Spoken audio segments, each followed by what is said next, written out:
This is the DNA Design DK-10 SS Ironhide upgrade kits. And I picked up this set at Our Toys. And just to be clear, this product doesn't include SS Ironhide. Just to be clear. Okay, so you gotta get your Ironhide separately.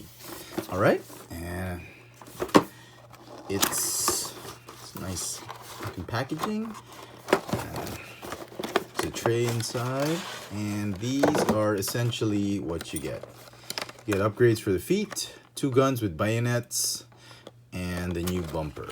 You get some tools to install them, and a neat little instruction sheet. Feet really are just an upgrade from just being so immovable, because as it is, if you want him in a very stable position, you gotta stand him straight upright. But if once you start doing this, he's just rocking all over the place. It's not a very stable stance, and he just bobs forward and backward, and yeah, it's not a very flat and stable position for the feet to get in.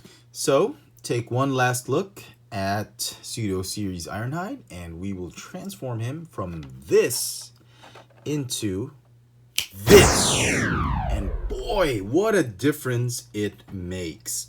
If you want to see how the old feet looked like, I mean, the lackluster of the old Hasbro feet really pales in comparison with the new feet. Articulation wise, aesthetic wise, there's more paint apps on it. I really like this one better, and it allows you to put him in a more stable straddle stance, and he doesn't rock as much anymore.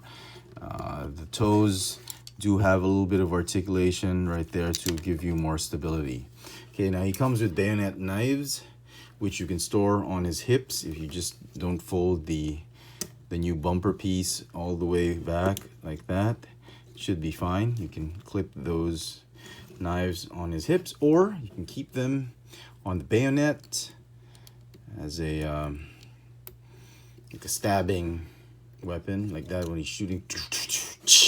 Or you can also store, it's not as tight, have him stored on the side of the guns. Either way, it's pretty cool.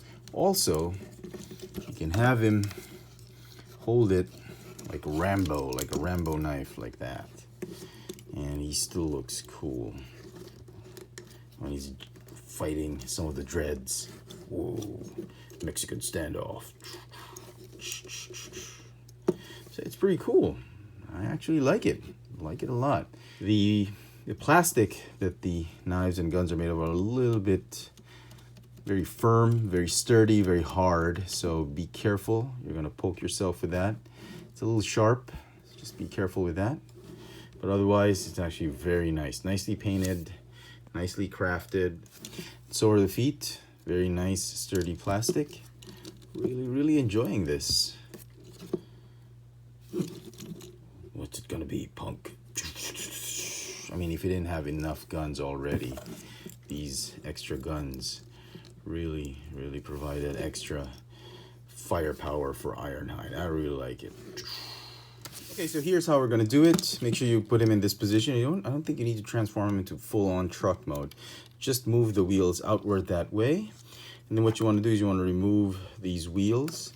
So I got some tweezers right here. And what you want to do is you want to try and squeeze those pegs so that it's easier to just lift the wheels out like that. You don't want to break, you don't want to scratch off those flared pegs right there. So do the same on the other side. So find a nice spot to squeeze those pegs, and then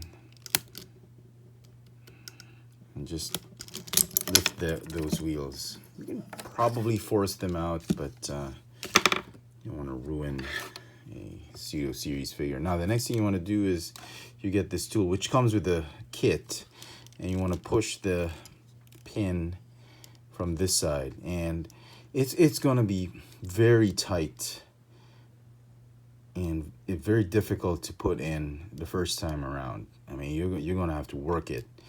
You just have to insert it like give it a good strong push, and then, you know, after a while it's going to budge, and you're going to be able to put it in very nice and smoothly like that. And what you're going to be able to release that pin. Okay, so this is the pin, the original pin. The kit gives you another pin which you can, or you may or may not use. You can retain the original pin, but I don't know, I want to try and use the new pin. So with that, you just remove this piece, slide it off like that. Okay, and then what you want to do is you want to get the new piece right here, the one that has the hinges. Okay, and just make sure you're putting it exactly the same way as this one. So you're gonna put it in right here. Oh, that's a little tight. It's always very tight the first time you insert it, these pieces. Okay, so do it like that, and then with the new pin, okay, just push it in like that. Okay, awesome. So looking good. That's how you do the bumper.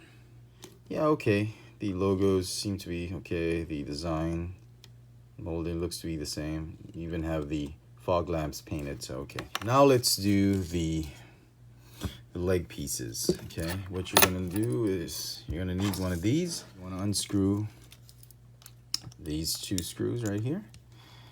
Make sure you don't lose them. Okay. Okay. And this one.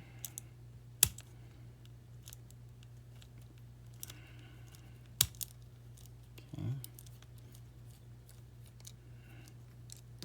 All right. Now remove this piece, and you're gonna save that, and you're gonna slide this one off. Okay. And then get the new piece. Okay. Okay. Wow. That is tight. Back in. You should be able to put this back nice and smooth.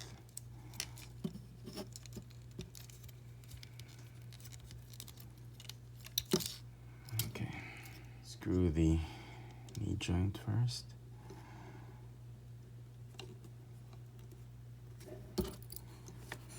Okay.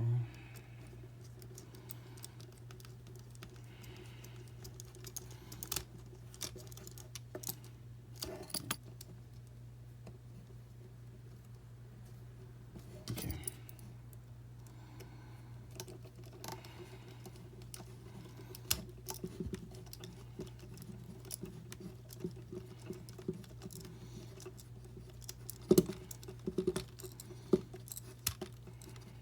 Okay.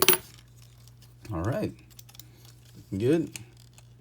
And I suppose do the same on the other side. So you've got both feet in. Incidentally, this was a much easier to insert, much smoother. All that's left is to replace the wheels that you removed. Okay. And you should be good to go.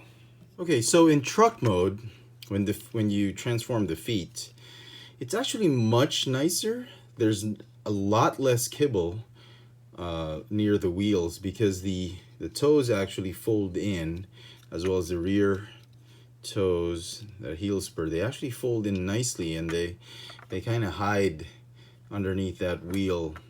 The other set of toes, they don't need to fold in because they're really just under that powertrain. They're under the back of the cab, and it really is a better aesthetic, and it transforms nicely. It doesn't hinder any of the steps for transforming it. And if you want to mount the weapons on the back, there is a way to do it as well. You can mount them this way, and then the original weapons, you can also mount them on top of the new weapons, like that. And then it's all just a matter of placing the the knives back into their bayonet slots right there. So you can carry all the weapons the back of the truck bed. So pretty cool. I mean, so final thoughts on the kit or upgrade kit. It's actually pretty good. I'm very, very pleased with it, and it makes a whole lot of difference with the existing Ironhide figure that you have for Studio Series. It gives it that extra aesthetic, gives it some extra cool weapons, better posability. Really, really nice. I've always, this is the second DNA design product I've had, and I'm very, very pleased with it. If you're planning to get this one here in Manila, the kit is going to set you back roughly about $32. Is it worth it? It's it's almost the price of a War for Cybertron Siege Voyager class figure, but I honestly think it's well worth it. The kit is going to get a 9.5 out of 10 for me. I think it's great.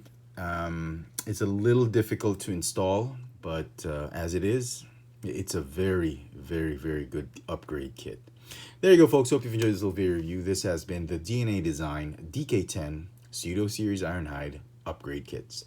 Thanks for watching.